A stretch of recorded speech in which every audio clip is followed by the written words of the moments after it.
Headlines प्रायोजक राजयोग paints, आनंद तुमचा, रंग आमचा.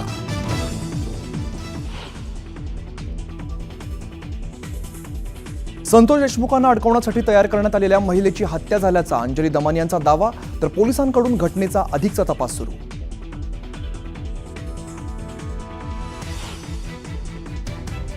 बीडच्या जेलमध्ये जोरदार राडा. गीते आठवले गँगने वाल्मिक कराड आणि सुदर्शन घुलेला मारहाण केल्याची माहिती, तर महादेव गीतेला हर्सुल कारागृहात हलवलं.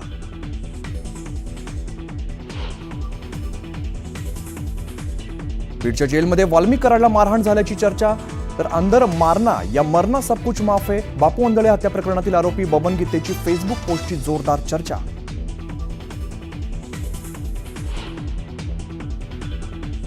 बीडच्या जेलमध्ये काही होऊ शकतं, मात्र फार मोठी हाणामारी झाली नाही.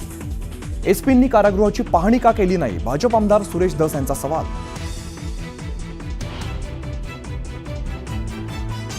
पुढील आठवड्यात भाजपला नवीन अध्यक्ष मिळण्याची शक्यता. शिवराज सिंग चौहान, भूपेंद्र यादव यांचं नाव अध्यक्षपदासाठी चर्चेत. न्यूज 18 लोकमतला वरिष्ठ सूत्रांची माहिती.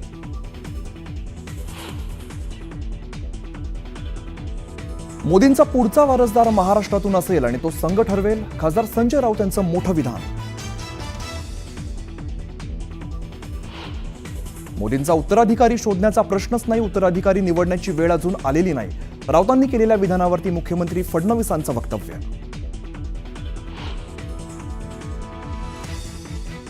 माझं राजकारण संपलं तरी चालेल, पण शरद पवारांसमोर झुकणार नाही. मंत्री जयकुमार गोरेंचा पवारांवरती निशाणा, तर मंत्री झाल्याचं पवारांना मान्य नसल्याचाही लगावला टोला. सोन्याच्या दराने गाठला विक्रमी उच्चांक. सोने प्रति तोळा तब्बल 93,000 रुपयांवर, तर चांदीचे भावही वधारले. स्वामी समर्थ महाराजांचा प्रकट दिन सोहळा उत्साहात साजरा. अक्कलकोटमध्ये भाविकांची अलोट गर्दी. मंदिरात विविध कार्यक्रमांचं आयोजन. देशभरात रमजान ईदचा मोठा उत्साह. मशिदींमध्ये नमाजासाठी मुस्लिम बांधवांनी केली गर्दी.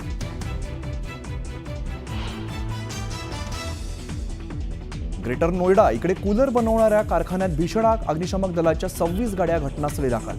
आगीवरती नियंत्रण मिळवण्याचे प्रयत्न सुरू.